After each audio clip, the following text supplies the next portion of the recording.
Hey everyone, welcome back to Johnny Vlogs. I'm your host, John Lord, and thanks for spending a little time with me. Today's episode is brought to you by Amber S., new Patreon supporter. Thank you so much, Amber. Steve Johnson, also jumping onto the Patreon bandwagon. What's up, Steve?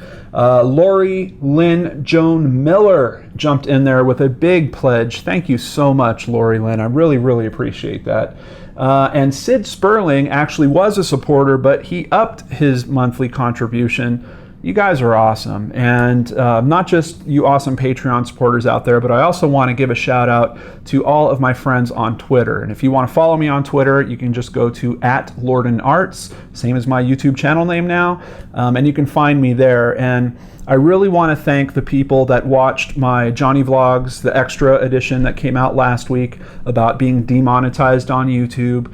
I asked you guys to retweet a couple of tweets, and you really stepped it up. I couldn't believe how many retweets I saw on those two. So thank you to each and every one of you that took the time to go over there and just click that retweet button. It really makes a big difference. I know that CEO of YouTube at least at some point wondered, what are all these retweets about? What's this guy saying? Oh wait, we're demonetizing missing persons videos. And that's just a little kernel of thought that I wanted to get in over there. So thank you guys so much. On top of that, a few of the content creators that I wanted you to retweet to also wound up liking some of those tweets. So I know that they saw those messages, and I know that a lot of people have been talking about that topic. I hope we can keep the attention raised to it. I don't think it needs to go away. I just think that YouTube needs to be more transparent with us so we can make content that fits what they're expecting a little bit better and not feel like we're being shackled by these kind of invisible rules. You know, I still don't know why some of my videos get through and other ones don't. It's not logical. And when I go and sit down and think of stories, there is this little nagging question in the back of my head now. Oh, can I really cover that one, or are they going to pull the ads from it?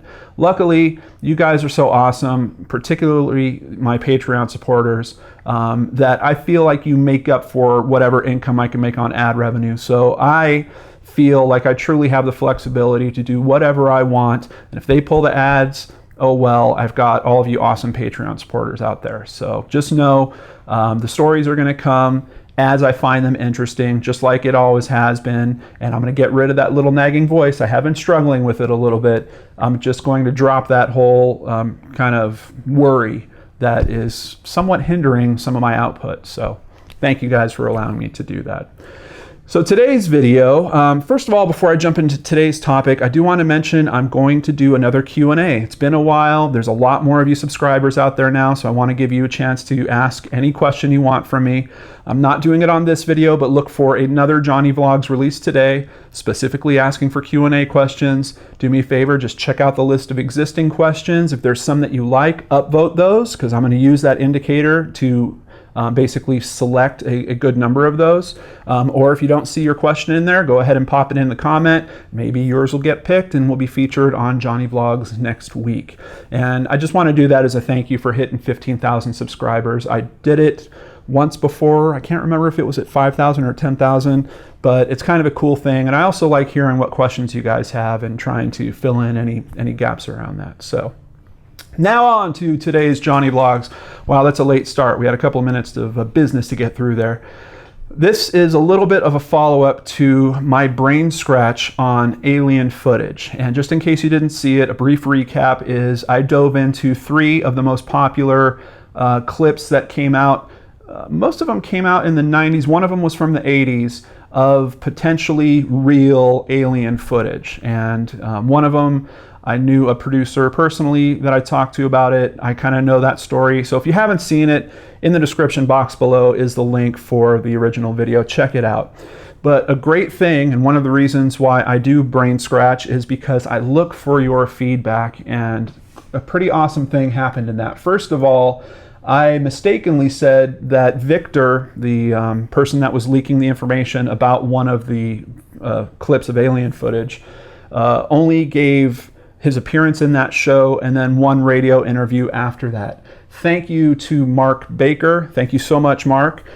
We found out there was actually a follow-up with Victor that happened in 2008, and there are 2 videos that are part of that follow-up. I'm going to include those in the description box below.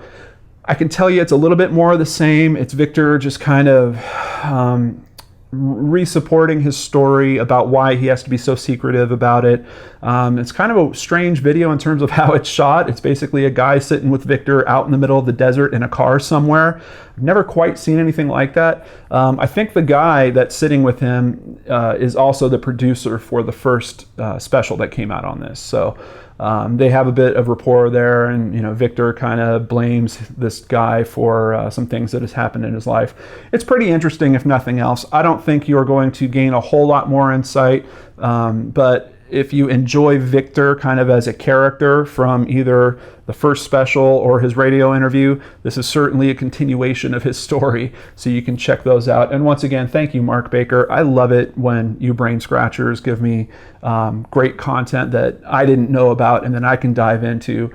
And if it's good enough content, I get it back out to the rest of you. And this is definitely one of those cases. The other weird thing that happened on that video was when I went looking for artwork, I saw this picture of an alien that I really liked, but it wasn't a particular shot from any of the three videos that I was talking about. And people kept asking me, hey John, where's that picture from? Where's that picture from? Honestly, I just did an image search. I wasn't even certain what that image was. Then people started saying, hey John, did you see this footage of Skinny Bob, this alien? I believe it was footage from Russia, if I recall correctly. Have you seen Skinny Bob? Have you seen Skinny Bob? So just know that clip of that alien is Skinny Bob. And here is just a little bit of the footage so you can check him out for yourself.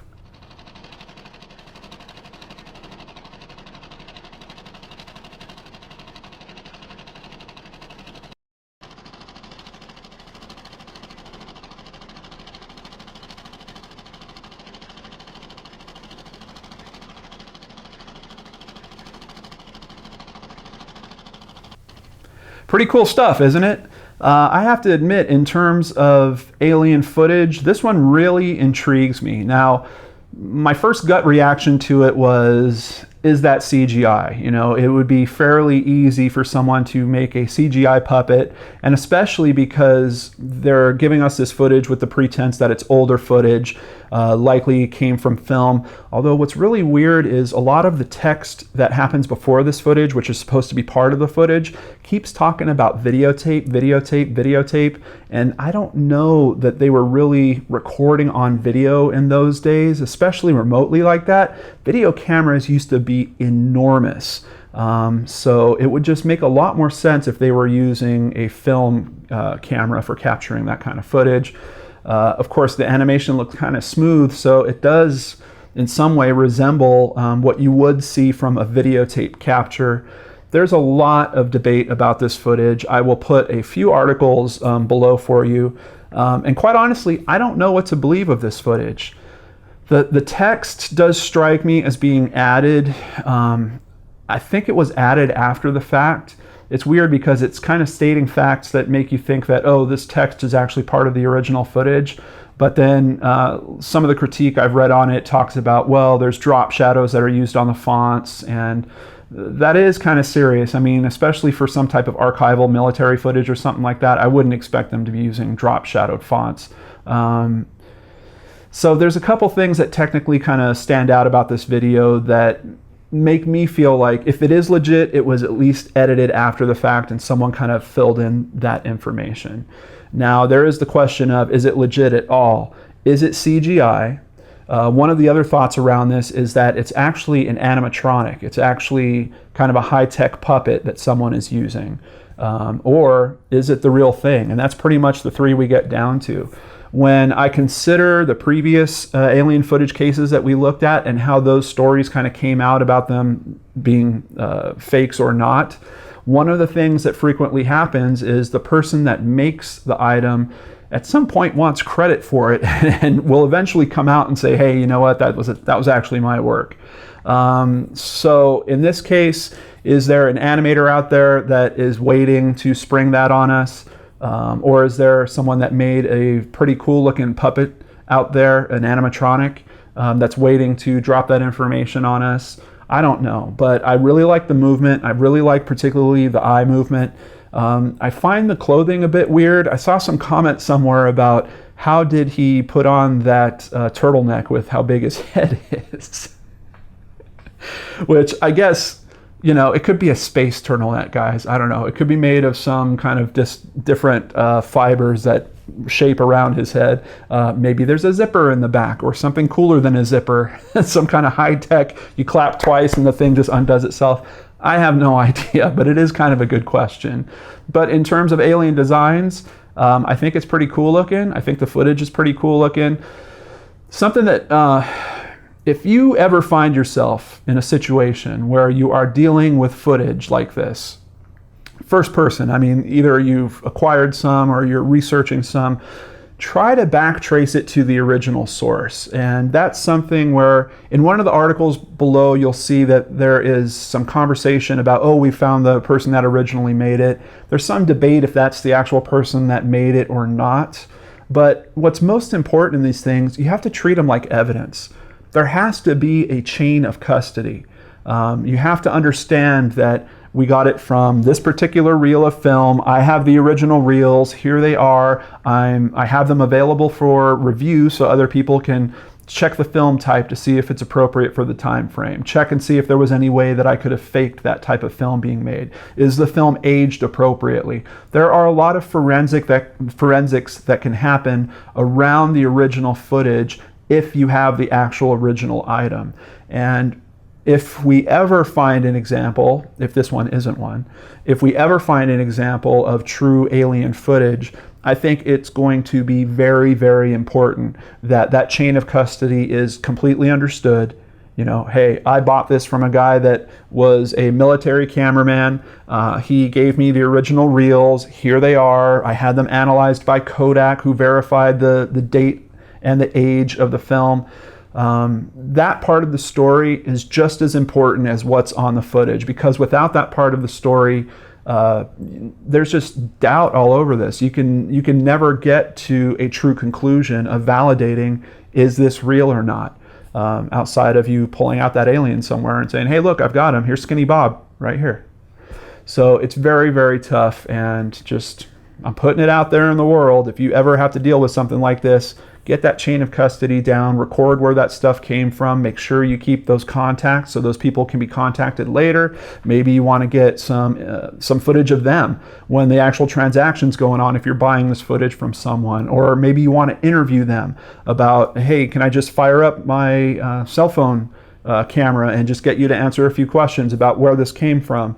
Of course, if they're really sneaking it out of Area 51 or something like that, that might be a little tough. And that's where a part of this gap in these conspiracy theories is always going to lie. But if this is real footage, I would hope that someone would take the film and have it analyzed and release that information to the rest of the world. And maybe that'll help us in this ongoing conversation about Skinny Bob. And is this footage really debunked, or is it legit? At this point, I really don't know. But that's what the comments are for down below. So do me a favor, jump down there, check out the video. I've got it in the description box below, and tell me for yourself, is Skinny Bob legit, or is this a hoax? Thank you so much for supporting the Lord and Arts channel. I appreciate each and every one of you out there. I hope you have a wonderful week, and I'll catch you on the next show. Take care.